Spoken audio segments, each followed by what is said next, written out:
Hello, everyone, and welcome to the SLAY To Success Talk Show. I am your host, Rochelle Slay Queen Hemingway, and I am the CEO and founder of SLAY To Success. I am also a speaker, author of the book titled SLAY To Success, a mentor, and a 30-year United States Air Force veteran. So all my veterans out there, all those who support veterans, happy Veterans Day. All right, I had a weekend just filled with recognition and just personal reflection on our careers and our service. And so I'm on a very high, and I am here, y'all. I was not here last week. So if you are here, please let us know you are in the building. All right, Carrie Ann, hashtag slay. Yes, my queen. That's what we're doing. And congratulations again in order for you on your retirement from the United States Air Force. And so I have my sister, my fellow Air Force sister, Dr. Rhonda Beckwith is in the building. Everyone, she is from Upper Marlboro, Maryland. So anyone in the DMV area, she is here not too far away from me. And she also wishes everyone a happy Veterans Day as well. So, LaShanta, hey, LaShanta, thank you for coming. Retired Army, that's right. That's what we talking about, Queen. And so I'm happy that you're here viewing this. We've got Karan in the building. Hello, I am back. I missed you all. I wasn't on Clubhouse on Friday because I was at the conference, but I was like, I will be back tomorrow morning. You know that I need to speak to y'all about my weekend. And then Carrie Ann, yes, you're welcome, Queen. Hey, Latricia, thank you so much, everyone, for viewing in tonight. I see you. I saw your post. I was like, yes, with those jeans on, you were filling up them jeans. And that's what we're talking about when we talk about the slay. All right, it's the slay effect. Ashanta, happy Veterans Day to you. And of course, my accountability, my sister from another Mr. Chevy. Thank you for being here, my queen. And Dr. Dinkins, thank you for being here tonight with us because this is going to be a lively show. And I do not need anyone to stay quiet in this conversation that we're having. If you have a thought, if you're like, you know what, I got something to share, drop it into the comments so that way we can all learn from that, because this is where we're going to get a little bit more inspiration, expand our knowledge, and really understand what we're doing as leaders. Okay, because we are all a leader in our own right. I don't care if you at your house right now and the only thing you're doing is flipping a channel. You're leading yourself because you're making the decision to go ahead and do that. Okay, and you wanting to know which channel I need to watch. You're leading yourself through that. So never discount your leadership experience or your leadership role. But tonight, y'all, I'm going to share a little bit of insight. Okay, just make sure you listen, share, and subscribe. Okay, because I am the guest for tonight. I am the featured guest. Okay, so there's going to be a lot of sharing from my perspectives, but please share and subscribe to my YouTube channel because you know I'm trying to build that up. All right, I need some subscribers, so just go on over there to YouTube, find me and subscribe. And if you are coming in, make sure that you let us know where you're coming in from so I can give you a shout out, because this is where we're going to, okay, we know what that slay means, right? We're going to kill it. We're going to dominate it, and we're going to nail it. We're going to be on point, and we are going to impress greatly, and we're going to dream big, and we're going to work hard until we own it. That is what the word slay means. And it's also an acronym, y'all. It's an acronym. So stay ready to be ready. Lead out loud, a sense of community, a sense of family, and knowing you are built to last. Hey, Tiff, welcome on in the building. Glad you're here with me tonight. I miss you. And so I'm so happy you're here. And Vanity, yes, She is here from the DMV. She is not too far away from me. So thank you so much for joining me in tonight. So, hey, so she's from Oklahoma. Tiffany's from Oklahoma. She's viewing in. And then we got Andrea here. She says, hey, Chief. She's from Jersey. She's active duty Air Force. So again, all my veterans out here, happy Veterans Day. All right. And keep on slaying until you can't slay no more. So what is Slay to Success all about, y'all? Okay. So I want to just share my journey on how I got to this point and what kind of tools, techniques, tricks, if you will, that I have been using over the past 2 years to give you just a little bit of insight of what I'm doing right now and how I'm absolutely loving what I'm doing. Dwayne, welcome in the building. Thank you so much for being here tonight. Appreciate you. And so he's from the LinkedIn side. So I got a few people from the LinkedIn side here. So thank you. I could see your comments tonight, which is something that I wasn't able to do maybe two talks ago. So thank you so much. Keep on commenting and let me know anything that sounds like, okay, I need to drop some wisdom in here because all of you have wisdom. So we're just going to share. So I decided that I wanted to do something that I had some struggles with when I was in military service. And so my business, if you will, is designed to help those women, professional women who have recently arrived in a position of leadership, who are on the precipice of leadership, meaning that they have been told that now you're going to start supervising or be responsible for these team of people, or women who are transitioning into their next chapter from a long career. Those are the people that continually come to me seeking some support. And so I realized that when I was in service, I really didn't have a lot of mentorship until I got to about 15 or 16 years into my career. And when I got to that point, I needed to have somebody stable, like consistent, somebody I can go to all the time and to really bounce these things off of. But it was kind of an up and down. All right. So the relationships, just virtue of PCSing, it just didn't happen for, like I thought it would. And it was no one's fault. All right. It's just by the virtue of how the service went. And so I realized after service, I was like, I need to do something. So the first thing that I did, y'all, was I wrote a book. I wrote a book about my journey in the Air Force. And I really started out from like basis. It's really like geographically based. Base, the first base, second base, and going on. Now I served for 30 years, as you all know. Okay. Hey, Glenroy. Happy Veterans Day to you too. Blessings of peace and prosperity to you and your family as well. So thank you so much for being here tonight. And so I wrote my book because I needed to get some thoughts out of my head on some of the experiences that I had, good, bad, and the ugly. And it's just a basic reading, but also to inspire and motivate and help someone else who is in those leadership roles, because it can be so lonely at times.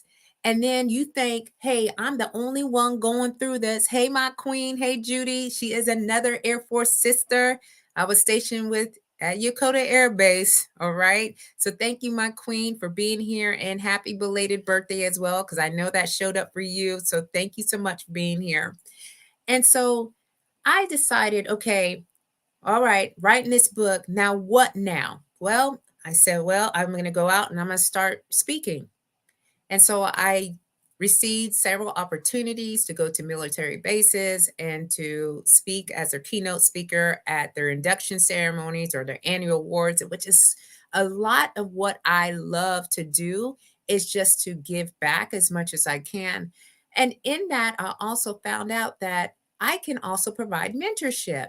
All right. Now, mentorship, coaching, everyone knows these things are two different types of industries, if you will. Mentorship is I share my experiences and you kind of like look at your experience and you kind of use it and say, hey, you know what, maybe I could try this thing out, right? or the coaching. I do a little bit of coaching, but so much on mentorship, because I think it's important for people to understand, right, who they are, what's going on, and how they can kind of navigate through the systems that were not designed for women to win. Okay, so it's a system like anything else which is broken. Hey, my queen, Kim Mallard and I were also stationed at Yakota. We were leaders of the family health clinic.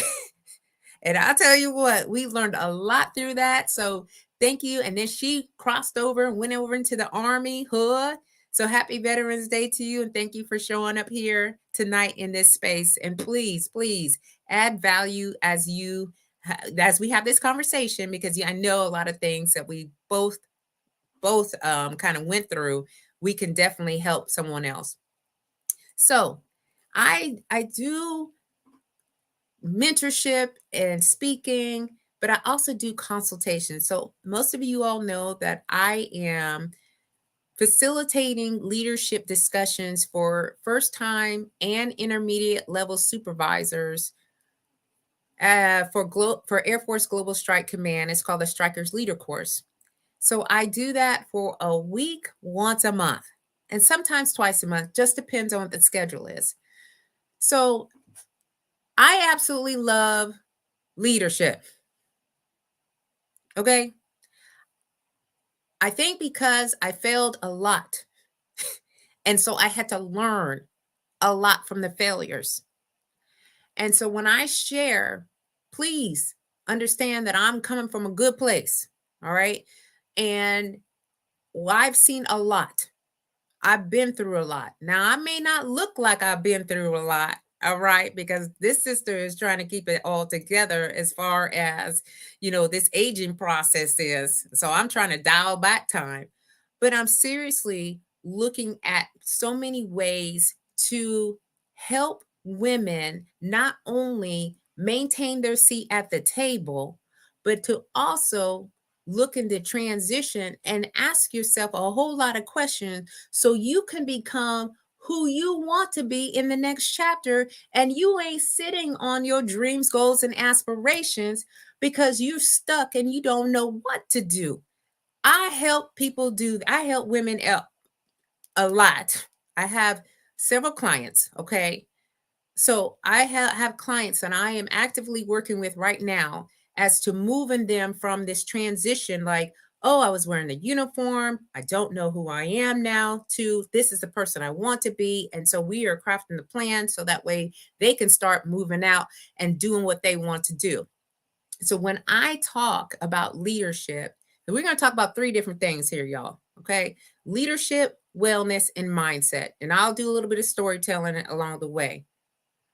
However, all right, if there is anything in here that's like, wait a minute, okay, I want to challenge you, I'm your girl. Okay, because I'm not going to prescribe that I know everything. I do not. I am telling you of things I experienced and how I moved and navigated through that and the strategies that I used to propel me to the next. So here we're going to start talking about if you are a woman working in a leadership role right now. The thing that I really ask them initially, because they're usually in the state of confusion, chaos, and mayhem. There's a lot of misinterpretation and misunderstanding. And they're like, my people don't get me. My leaders don't get me. The people that I'm trying to lead don't get me. There's a whole lot of stuff going on in here. And so I'm like, okay, let's talk about it. Leadership is about influence. What's your influence looking like right now? Are these folks moving out and doing something, or are they hesitant because they don't trust you because you haven't been consistent in what you've been trying to tell them? And so I asked questions like, how do you know you are a leader? How do you know? And usually I get 3 different types of answers. All right. I'll be like, yes, I'm a leader because I got leadership skills. Okay. Or they're like, I don't know. I think so, but I don't want to really admit it to myself because people will find out, or I have no idea what a leader is, and I'm not sure what I'm even talking about. Okay. Or they say no because they don't have the confidence, the confidence to even admit, okay, that they are a leader, and they're really not sure if they're a leader at all. So each of these questions with these answers comes with this assumption that they could either be very aware or they're completely mistaken. So we then have to ask some follow-up questions to that. Like I'm asking the questions. All right. So what is your view of a good leader? And what is your view of yourself? So, what are the characteristics of a good leader? What are the skills, values, and the styles do they have? How do they behave at work? All right. Oh, yeah, I know, Chevy, and we're going to get to that. All right. We're going to get straight to that. So, you're right. It's so important. Hey, Cookie. How are you doing tonight? Thank you for dropping in, my queen. We're just talking about leader identity. All right. So if you're in a leadership role, specifically a woman in a leadership role, do you know what your leadership identity is? What's the view of a good leader and what is the view of yourself? So after you ask, okay, I think a good leader looks like this, what is it that you think of yourself? What are your own skills, your values, your styles, and how do you behave? Chances are, y'all, if both of these are matching, you will think of yourself as a leader and you're going to have a strong leadership identity. On the opposite side, okay, if these are mismatched, you're going to have what we call a weaker, I'm not saying you weak, I'm saying your skill, your identity is a little bit weaker. And this is where we need to start doing the work because you have to know your own leadership identity. You have to understand who your potential followers are and what makes them who they are and understand them to their entirety. And then you got to be asking for feedback on how you doing. And that's where I think a lot of us do not want to ask the question because we afraid that we're going to hear something like to the fact of, yeah, your performance as a leader, not good. Okay, not good. And here is why. And some people have a hard time taking feedback. And if you are creating an environment where people can share and be constructive about the feedback, then it won't be a significant emotional event like some of us try to make it. Okay. I also think it's important to understand what leadership means to someone so that they know what to expect in a leader. Absolutely, Tiffany. Absolutely. All right, that's right. You are great. So thank you so much for being here again. But yes, all right, it's important to understand what leadership means to someone. You have to really get down to the grassroots of it. So that is the first piece of this. Now, I grew up in a household where all of us were raised in an environment to be a leader. Okay. I didn't sleep in on Saturdays like everybody else did. We were outside cutting grass or cutting logs just to, pack into the car so we can have logs for the fireplace in the wintertime. We had to make up our bed every single day when we got up out of that. We cleaned out the refrigerators. We made sure that we kept on a schedule so that way when we go to school, we were on that regiment. There was a lot of different things. Now, my dad was in the military, so I've been a military ID holder for my entire life. Okay, so when it was time for me to step into the Air Force, when they asked for a leader at BNT, I put my hand up without hesitation. And all the women who didn't put their hand up said, "Oh no, not me." And for whatever reason, and I know it's because my upbringing, I was like, "Yeah, let me check this element leader thing out." And so from even before that, but from the basic training on, that is what I started to do, is really kind of put my hand up and kind of seek out the leadership. But then I had to realize that I had to find out who I was as a leader. And we got a lot of people who I call robots. Okay. Now, Chevy's heard this before. Decepticons. All right. Decepticons are people who are not really real.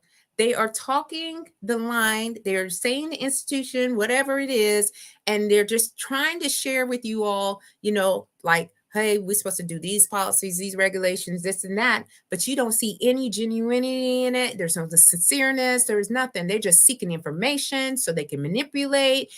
It's a lot of different things. So I know that some people have a hard time being who they are. Okay. So that's in the leadership role. Now, when I'm helping women, all right, through my programs, I have workshops, and then I also have a 90-day transition to transformation program that I walk people through. We talk about core identity. All right. We start from identity again, because when you're in military service, you are doing and being all the things that they say to be. And then somehow along the way, you done lost yourself in all that madness. And ain't no fault to you at all. But you can't get back to, okay, who am I? Who am I really at the center of this? And so I wrote down some notes, y'all, so that way we can have a little bit of, some conversation as we go through this. But I really think when we talk about leadership, especially in transition, it's about being in being self-aware. All right. And that's one of the most foundational principles of leadership. So you have a deeper understanding of your core identity and your values and those beliefs and the things that make up your character. It turns into influence your choices, your actions, and the results in your life. So I transitioned out of the Air Force in 2021, October 2021. And after the transition, or at the beginning, I was like, what am I supposed to be doing? I don't even know what life is supposed to be bringing me right now. I don't even know. Like, I'm scared. I don't feel right. I'm losing that sense of camaraderie. I don't know, what the future holds. I'm trying to figure this out. Am I supposed to be feeling like that? Why am I on the floor crying? Why I'm in the bathroom? Why I'm in my closet crying? Things like that. A lot of the emotional journey of how this, transition happens. Hey, Ernestine, welcome on in, my queen. Thank you for your service. Yes, thank you. Yes, happy Veterans Day to everyone else. Thank you, Ernestine. And so we have to know what is right and what is wrong for us. All right. And so we can build this foundation when we transition from a long career. I help women. I'm helping a woman right now, 30 years in the public service arena. And we're going to the identity and we're walking this thing all the way through. And I really think there's three sides to a person. It's who you are, who you believe you are, and what you want to be in the future. Again, it's who you are, who you believe you are, and what do you want to be in the future. So my transition journey, as all you can see, a lot of you have been following me, and I follow you too, right? We following each other, and you have seen the transition. I hope that you can see that, because I decided that I was going to make my life, design the life that I wanted after I got through I'm not worthy. I'm not sure. I don't know who I am. I just can't believe that I'm out here. I don't know what's happening right now. And I said, no, you know exactly what's happening right now. This is an opportunity for use all your skills that you learned while you were in service and transfer them into your life. First things first, I'm going to lead myself through this. So this core identity was the first thing that I went through. Hey, Winnie. I know, right? It's an important subject and conversation. Yes. We have to have this conversation because people like to paint a pretty picture sometimes of what this transition is. This thing has not been easy, okay? I didn't just wake up and just say, I want to be a speaker. I want to be a mentor. All right?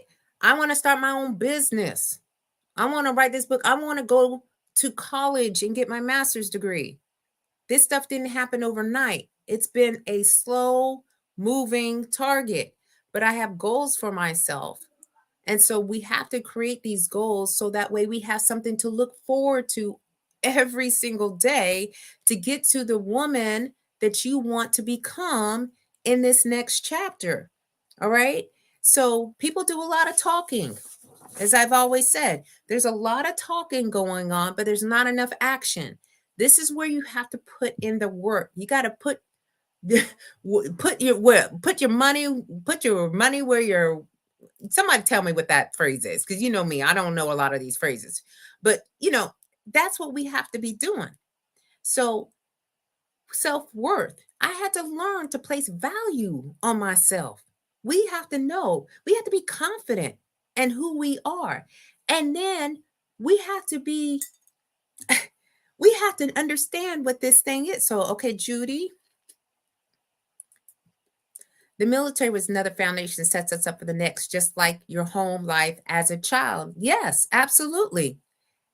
And that's what we're talking about. And LaShawn, okay, thank you, my queen. Put your money where your mouth is. That's what it is. Okay. So when we are not speaking these things or creating a plan for ourselves, we are just so set up to fail and not really move forward and progress. Progress is not perfection, all right? You're going to get it wrong along the way, but you find out more about you. But this self-worth, all right, there's a lot of people who are not free and they're living a life trying to prove significance to other people. Okay? It's happening. People are deciding it's just too hard to do this thing on my own, and I'll just do whatever they tell me to do. Cuz I was so used to doing that before. Now I'm just going to do it now in my, and I'm put on air quotes, retirement. I am not old enough to retire, okay? And I am not young enough to go back and do some of this work out here that I know is not of value to me. I'm just not going to jump into something just because they're going to give me 100, somebody gave me a quote, y'all. This is $100,000 job. We can get you into this position over here. And I said, well, what is that 100,000 job? What does that entail? Because if it looks anything like I've done for 30 years, I'm choosing, not to say to anybody to not do it, but I'm choosing for myself that that's not what I'm going to do because I did a lot in service. And now, for the first time in my life, really, because I was in a household where I didn't really get to choose to do what I wanted to do.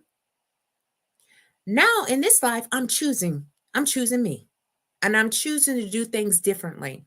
I'm showing up for me. And so we have to have a high self-worth when we decide that that's what we're going to do. And we can't be looking for people's approval or social status or material possessions or wealth to get us there. And these limiting beliefs that keep coming up in our minds all the time, that are defining what we do and what we believe in, they got to go away. Okay? We can't stop having these limiting beliefs prevent us from appreciating the qualities and our talents that we were given. Okay, yes, I know, Judy. It is juicy. All right. We having a juicy conversation. Okay, LaShanta, when I retired, I refused to go back and continue to do what I did while in the mirror. Yes, amen. I refused. I again, I am not bashing my service. I absolutely am honored and it was a privilege. And I'm a proud woman veteran to serve in that capacity. But I'll tell you, the back end of that, looking all kinds of crazy when I decided that I was choosing other things outside of what I wanted to do, and it wasn't feeling good in my soul and it wasn't feeling good in my heart. All right. And so I had now decided my self worth. All right. I'm placing a high value on myself right now. And I'm getting more confident by the day by doing things that are very scary, getting out of my comfort zone, and not staying into the stable life mentality. I got one life to live and it is without regret. So these limiting beliefs that we have are creating barriers and from the progress from attaining those goals that we said we wanted to do. And this progress that we're talking about, like we want to move forward. I keep hearing people we moving forward. All right, it's determined by our core motives. Why are you doing what you want to do? Now, I decided when I retired, I went in my closet, y'all. That was the first place of order. I went in the closet because I think for me, like my thing is about fashion. Okay. I love to get dressed up. As some of you are probably like, oh, yeah, we could see this transformation happening, right? I love to get dressed up and I love high energy colors. That's why you're going to always see pink.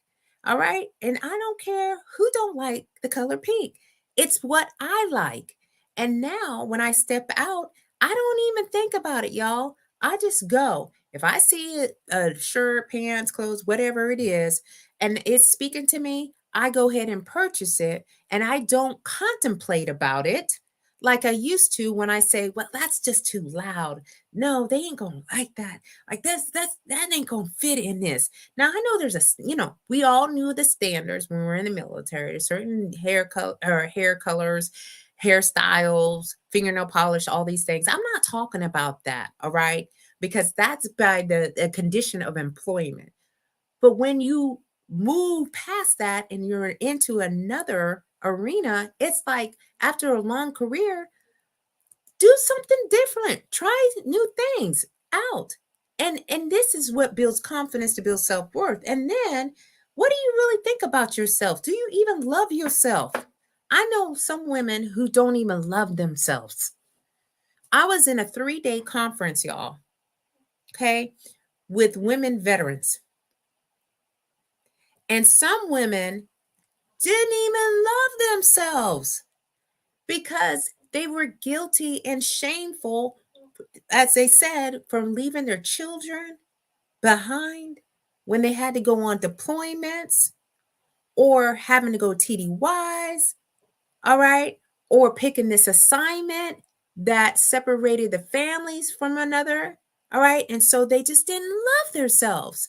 And so it's like their self-esteem was just it's in the pot. And I was trying, to understand and empathize, because that's how I am. I'm a good listener and I'm really trying to lean in and just be like, okay, what can I do or what can I say to help my sister in arms? But we act and behave depending on the things that we believe to be true or false for ourselves. 9 out of 10 times, your family is not worried about the things that you're worried about, like you feeling shameful and guilty. All right.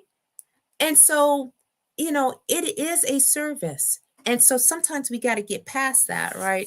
So that is self-esteem. Okay. But when we're fully self-aware of who we are at our core, we become free. We become free to do the things we want without fear to be judged. So, how do we choose to conduct ourselves and the choices of the things that interest us is dependent entirely on us. On us. So, Self-esteem, all right, is equivalent to respect, and we have to believe in ourselves. Aside from the things that we achieve, we have to believe outside of the accomplishments that people have told us for so many years that we're so good at, and quit depending on anyone else to make us feel secure in ourselves. So that's really okay. Self-worth, and then self-esteem, and then we got self-concept. No one's perfect, y'all. No one's perfect. People seeking self-improvement every day have the will to grow themselves on all certain areas of their lives. I am a testament to that. Okay? Seeking self-improvement. I started the business. I had zero clue. You hear me? Zero clue as to what I was doing. I had no idea. I just said, okay, Rochelle, you like the SLAY to Success? Let's just get an LLC. Okay, let's just get an LLC. And I was like, okay, well, what does LLC mean? LLC means it's a business and it needs to generate revenue. Hey, Jacob, welcome to the SLAY to Success show. Okay, we are really getting deep into some identity conversation. Okay, and so I had no idea. And I was just going and doing, and then I was like, you know what, Rochelle? Like, you really need to take some time out. You need to take some courses. You need to go to some workshops. Need to go networking. You need to really figure out what this LLC is about. And when I found out what the LLC meant, okay, that's something that a lot of things changed, but I started to look at these systems and really start thinking how I'm going to develop the skills that I didn't have for business acumen, and really choosing to let go of some of these disempowering beliefs that I had about that. I was starting to feel worried and stressed and unhappy about my entrepreneurship decision. But I had to release that and say, this is a place of growth. You are at a time now where you can actually take in information and you can start building something that you've never done before and be proud of it. I'm not where I need to be at all, y'all, at all. But at least I'm trying out something, and I'm using these mistakes that I get, and these beliefs that people have put into my mind, like, oh, you ain't gonna be able to do that. Okay, well, what makes you think that you're going to be an entrepreneur? Oh, why are you over here talking about leadership and transformational consultant? Is that even a business? Really? Okay. So, we got to let go of that because we know who we are. We just assume these things are true when people say that to us. Okay, Winnie says, I am approaching retirement, about 18 months to go, and I've been thinking a lot about the next adventure. Entrepreneurship is luring, and I'm so inspired by this conversation. Yes, because I know sometimes we don't see ourselves as entrepreneurs. We don't see ourselves as business owners. All right. And because they don't teach us any of this stuff when you're either in your career or in the military, whatever that is. But once you start really learning, look, y'all, I've got this book. Okay. This is the very first book that I bought from Barnes and Nobles. I have it here on my shelf in here in my office because it reminds me of my beginning. And when I started to really dream, dabble, and then decide that this is what I was doing, I said, I need to get a little bit more smarter about it. You can find these in all these books about business are at your local libraries or at your bookstores. But I highly recommend, if you're starting to do entrepreneurship, that you need to really figure out what it is that you want to be doing so you can build a sustainable business and start moving yourself and leverage that. And you can definitely come talk to me. I mean, there's a lot of entrepreneurs in this conversation, and I'm sure they will drop their links in here too. But it is definitely something to really think about because it's going to be a legacy. Building another legacy. Yeah, you were in the military or you had a long career, but how about what it's going to look on the back end? And you don't have to wait until you retire to build a business. Okay. So if you want something that you're really thinking about, it's like probably time for you to do that. And the way that we do this, okay, I got a lot going on in here, y'all. It's a lot of conversation. Mindset. Okay, let's talk about this mindset work that some of us need more. We need just a more inspiration on this, right? Oh, and so Tish Inspiration Station. Hey, Tish. Good evening. How are you? Thank you so much for dropping into the Slay to Success show. So we're talking about mindset. Mindset is a frame of mind. It's a frame of your mind. It's the sum of the beliefs and those opinions and those thoughts that we form about the world and ourselves. It's the lens through which we look in and we observe our world. What is your mindset? All right. Mindset can be comprised of education. It could be your upbringing. It could be the experiences. And they all shape our beliefs and our thoughts. And our mind is set. It directly impacts our perceptions and our reactions. So, what type of mindset do you have? And they can change, right? They can change, but they do so slowly, all right, over time. My mindset is so much different than the 19, or I'm sorry, I was 18. The 18-year-old girl that went into basics training. My mindset is different. I am 51 years old now, y'all. All right. But our attitudes, all right, they're short term. They have short term impact. That's why it's easier to modify our attitude.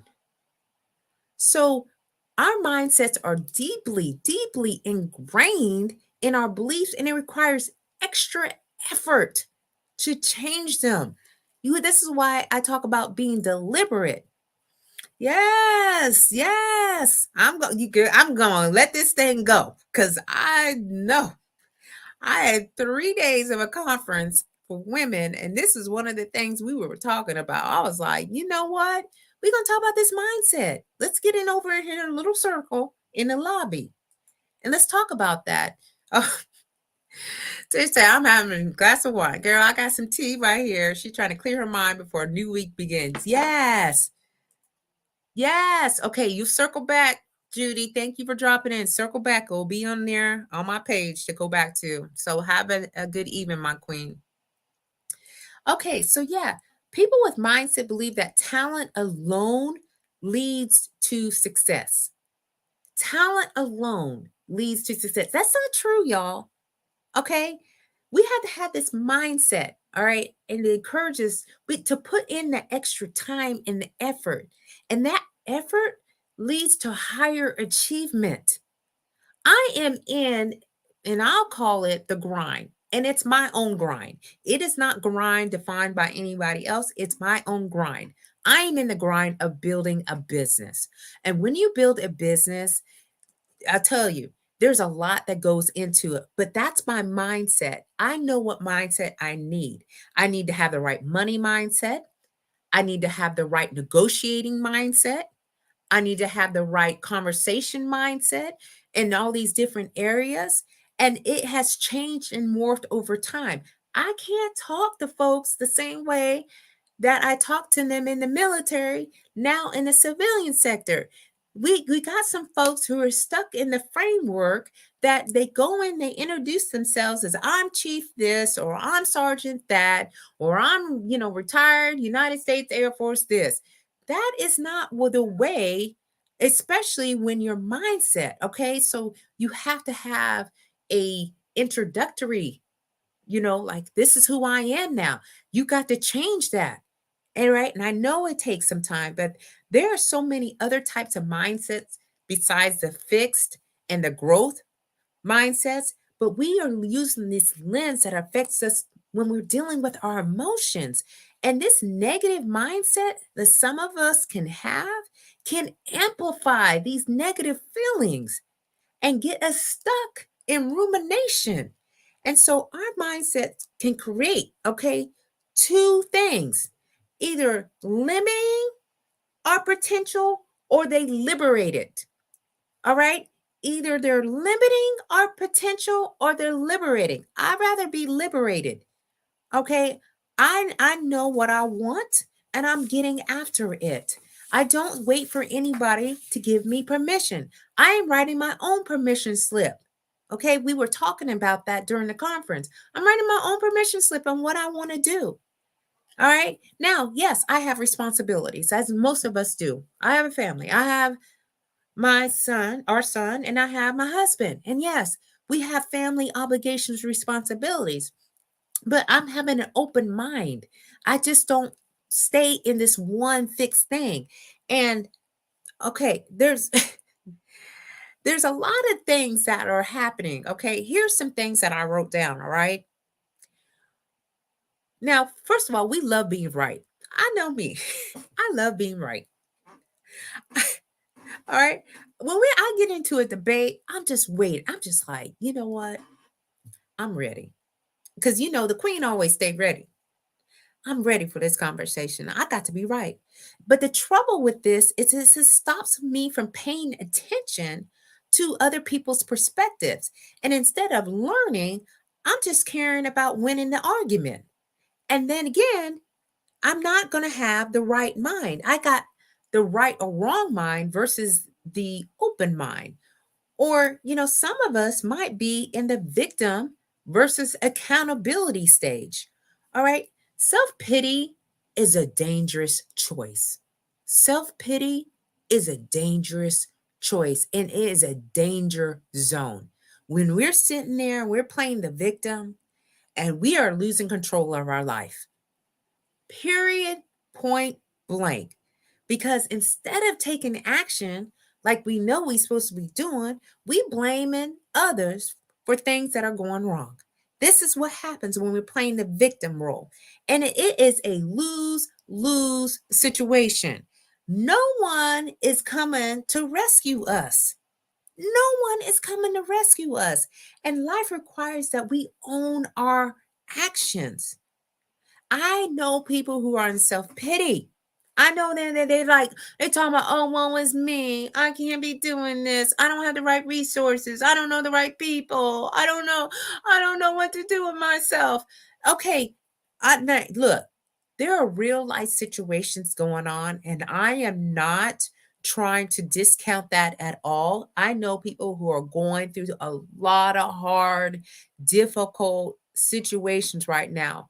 However, when people have an opportunity to control what they control and they don't, and they sit there and they blame it on somebody else or blame it on a circumstance that they had. Listen, I could blame circumstances of how I was brought up. I could really go in. Okay. But I don't do that. I look at what will become if I make a different choice. And that's right. Yeah, Martez, thank you so much for being here tonight and dropping into the SLAY To Success talk show. This is going to be a little lengthy one, but I think you're going to like it and I think you're going to appreciate it. So drop the comments in and listen, y'all, making sure that we are sharing because sharing is caring. Okay. And having people know that we are talking about identity, leadership, wellness, mindset. And I know some folks that you are around probably would need some of this conversation that we're having. Okay. So don't forget to do that. But thank you so much for being here. All right. So the other thing is what's happening. Again, I had a lot of conversations this past weekend. People are comparing to other people versus being their own standard. Why can't you just be something, okay, that you put in place on yourself than worried about what other people are doing? Okay, social media, sometimes it's like a devil to me. All right, because people put stuff out there, and yeah, I put stuff out there when I'm doing something. Like I've gotten, my degrees and certifications and stuff like that. However, I'm not looking over somebody else because that's their lane, that's their thing, that's what they do. That's not what I'm doing. I can't sit up here and ask, well, what step did they take to get here and have the conversation so they can get that? I don't have the time or the energy to spend on that. But because there will always be somebody doing better or worse than us. But when we start comparing ourselves to others, we invite, we just tell jealousy and envy to come on in and poison our lives. That's what we're saying. Okay. So we can't have that as a constant thing in our mind. And comparisons are deceiving. We can recover control by becoming our own standard and focus on our own progress and not on someone else's status. You just don't have that, right? And then, okay, my favorite one is saying no versus yes and. Okay, too many no's. Okay, because sometimes again, we're in service. When we have been in service for a long period of time, we always continue to say yes, yeah, yes, yes, give me more. Oh yeah, I'm overwhelmed, give me more. I'm stressed out, give me more. I need it, give me more, right? But too many no's kill creativity. Okay, and we say no before even considering what is happening. All right. We are trained to reject uncertainty and new concepts. We are trained, we are conditioned, and creativity requires a yes and a mindset. So rather than blocking conversations and saying, "Oh no, I don't want to talk about that. That's not I don't see that." We have to amplify our creativity by building on others' ideas. And that is so important. It's to open the aperture in our mind to new things. Then we got folks being very reactive versus proactivity. Again, staying ready to be ready.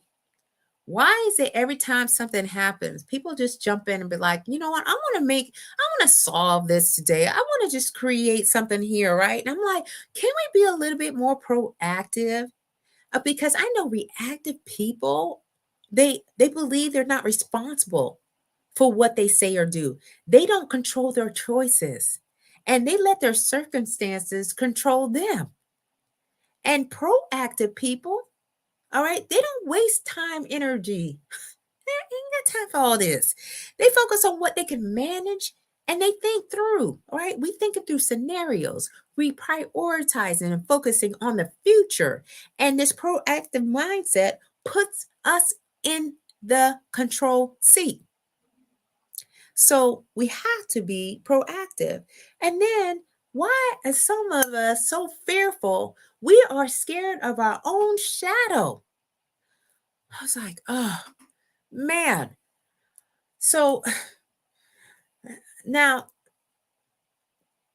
I was at a point in my career where I felt muted. Okay. I didn't want to say anything else when a situation occurred. All right. Now I'm not going to go into the details because it's just a lot. So I was scared and I just started seeing fear. Okay. And it was the fear lens and it was so intimidating to me because it was getting in my way. And I was like, wow, I can't even speak up and advocate for myself. I can't even speak up and advocate for others. I feel like I'm not worth anything anymore to anybody. And that is a dark place to be in, y'all. It's a very dark place to be in. And so I'm just like, you know what, Rochelle? Okay, you got to adopt a courageous mindset to achieve greatness. You have to create a courageous mindset to create or achieve greatness. Courage does not mean the absence of fear. And, but we got a lot of people who don't want to face the fear because they're so like, I don't know. I don't want to move forward because I'm so scared. I'm like, no, you move forward in spite of those fears. All right. You've got to get out there. So I had to find my voice again. And every single day I started speaking up a little bit more, but I had to regain the confidence after that particular incident because I really felt like I didn't have it in me anymore. Now, Tish, I didn't see your comment. So Reminds me of diabetes. I'm a person with type 2 diabetes, not a diabetic. Yes, exactly. So, you understanding it and having that right mindset towards it, that will help you to push through to get healthier, right? So, yeah, thank you for sharing that. I really appreciate that. All right. So, we can also have an avoidance. People don't, they don't want to face it. They get stuck in complaining, right? There's a lot of complaining going on. So at the event, all right, things always mess up at an event. You don't need to tell me anything about an event. Anyone who's put on an event or attended an event or whatever, you always know that things are always going to be out of pocket, out of line. There's never going to be perfect. Something's going to happen. But when people start complaining about what went wrong and what they didn't like, and they don't have any solutions, they just want to hear themselves talking about that. All right. It's just like it just bogs down your mind because I'm like, who are you? What are you talking about? Hey, why don't you go ahead and put that on the survey and let us know so that way we can make sure that we can kind of look at it, all right, for the next event. But, sometimes we have to face reality, all right? But accepting reality as it doesn't mean giving up. And it's necessary to step and move forward, all right? So, yes, if it's perfect, something's not right. There will always be hiccups. There will always be hiccups, and there's always things to improve on. Yeah, absolutely. So we got to upgrade. All right. This is the SLAY level. All right. We got to upgrade this mindset and be more aware of our mind and accept that our thinking needs adjustment. All right. And start by increasing your awareness of your mindset. Okay. So, as part of my 90-day program that I offer, I'm like, you know what? We're going to create one particular session on mindset. This is all we talk about is mindset. Where's your mindset? And what do we need to get you to become where you need to be? All right. And we got to stop seeing things in binary terms. We got to reflect on our beliefs. We got to do a whole lot of reflection in here. All right. Because it's not easy. Our mindsets, we have been conditioned and we need to figure out how to get better at finding out how to change our mindset and examine our belief systems as you are. Because what's really holding you back? All right. Are your beliefs supporting you or are they limiting you? You got to identify these beliefs and they have to be helpful, not harmful, and then work on those that are not. So that leads me into the wellness. So wellness is the other lane, if you will, that I am deeply passionate about. Okay. You know what? In retirement, again, I'm not fully retired, y'all. All right. I wanted to have freedom in retirement. But that is also about quality of life. What is your quality of life? And when I talk about wellness, I'm talking about the 8 dimensions of wellness. And I've talked about this before, but it's worth sharing again because sometimes, we may have heard it the first time and didn't hit for us that first time and maybe the second time. All right, so here we go again. 8 dimensions of wellness. We have physical, emotional, spiritual, and social. Those are the first 4, right? But then we also have intellectual, occupational, environmental, and financial. All right. These are the dimensions of wellness. And if any one of these things are off, I'll tell you what, your quality of life diminishes. And it gets down to a point where you can't enjoy the fruits of your labors. And so, what I'm trying to do is enjoy the fruits of my labors. Okay. And that means that I have made sure, okay, number one, we're going to talk about physical wellness because I think that's so like that is my thing. Okay. That's my thing. Because it's one of the things that I took from the military because it was a condition of employment. But while I was in service, I realized it was just more than just running and doing push-ups and sit-ups. It's about overall wellness. When you move your body, something shifts, something is happening. It changes all kinds of things within you. All right. And everybody's heard the phrase, use it or lose it. Okay. I knew that when I went from, military service to retirement, and I'll put in air quotes retirement, and now I'm in an entrepreneur space, I'm saying my physical wellness is my competitive advantage. It is my competitive advantage. I don't show up like a 50, almost 52. I don't show up as a 51-year-old. All right. I am looking at maintaining my physical wellness because it flows into every one of the other areas of dimension. So we have to have one. Okay, there needs to be one wellness that you have that you're like, you know what, I'm like, this right here is good. And then we have to see that it affects and impacts, positively impacts the rest of the wellness areas. And for me, it's physical. So it's important. I'm not trying to be in nobody's hospitals.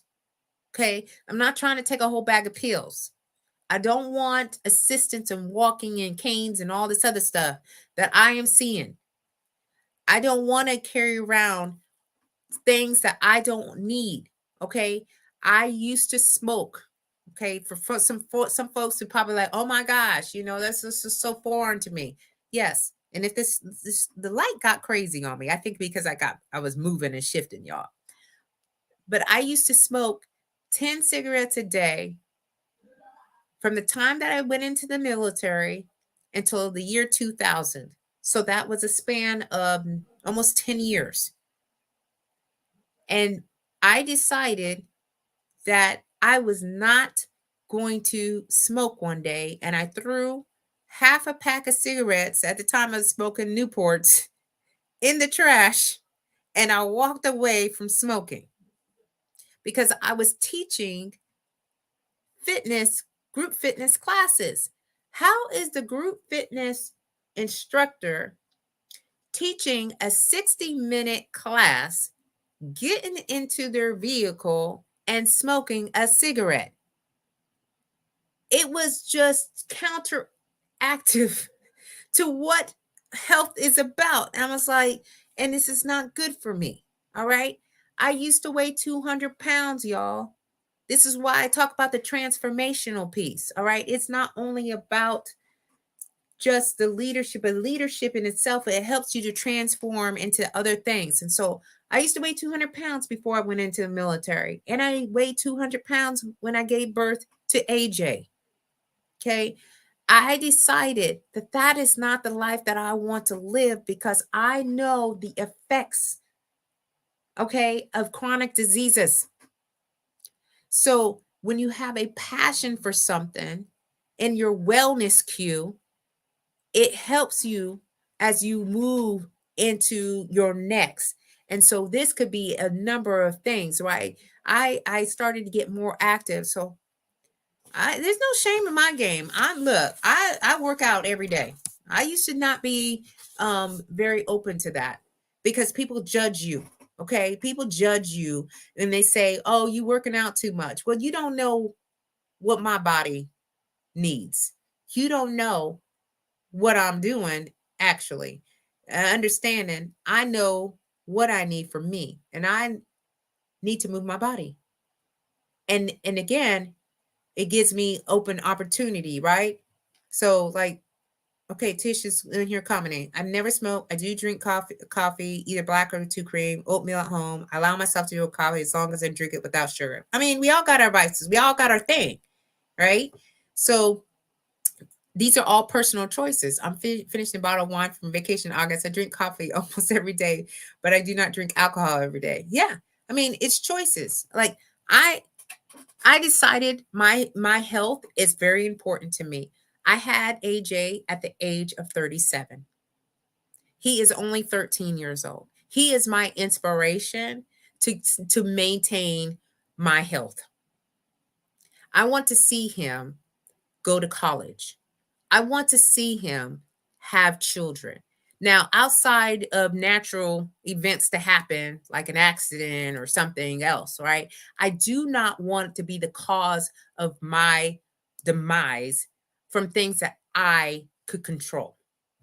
And so that's my personal thing. And we all have our thing.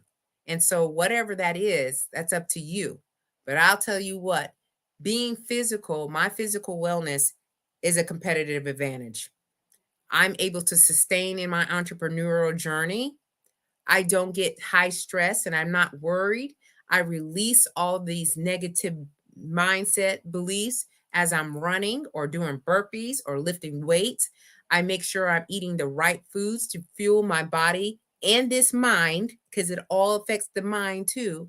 And I'm making sure that if I need extra, that I take it into consideration. So I do evening walks just to clear my mind because it also helps with my mental. So that's why what I am really, really into, y'all. I'm really into leadership. I'm into mindset and I'm into wellness. And these things are, I'm now shifting and helping others. All right.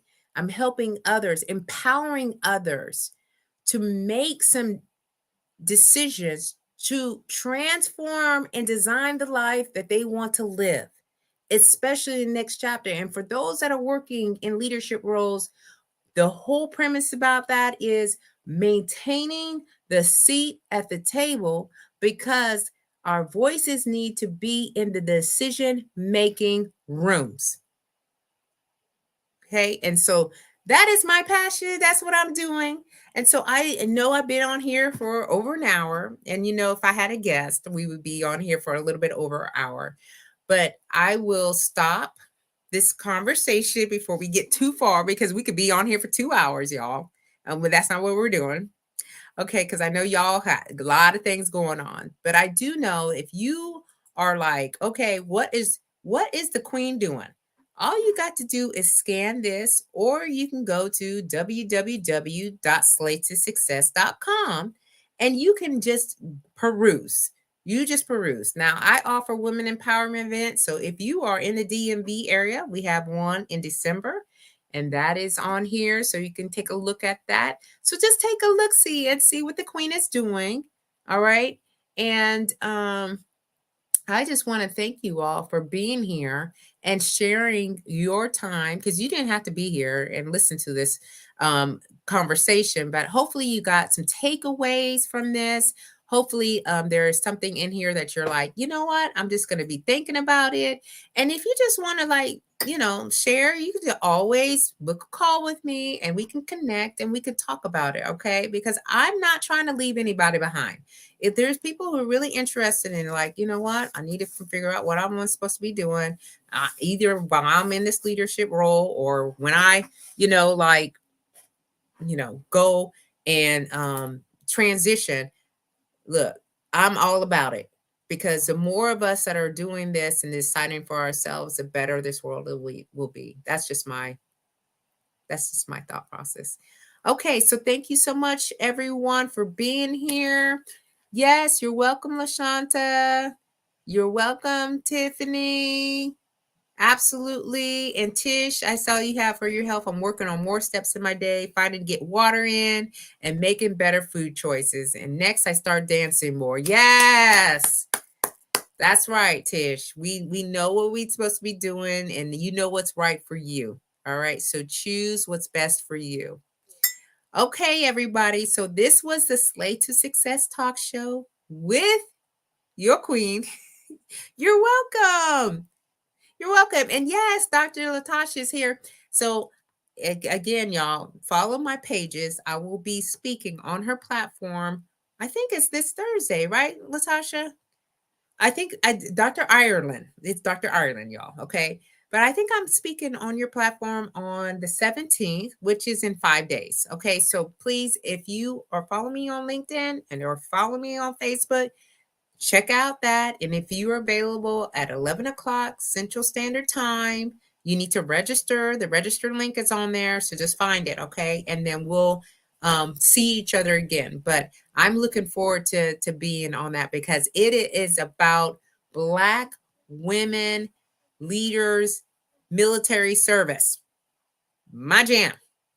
Okay, so let's be there. Oh, it's Friday, y'all. It's Friday, so let's if you're there, I will be doing a shout out. You're welcome, Dr. Beckwith, my girl, my Air Force sister.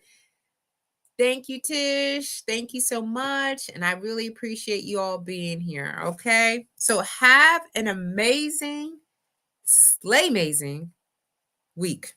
All right. And I need y'all to keep on slaying until you can't slay no more. Love y'all. See you later. Goodbye.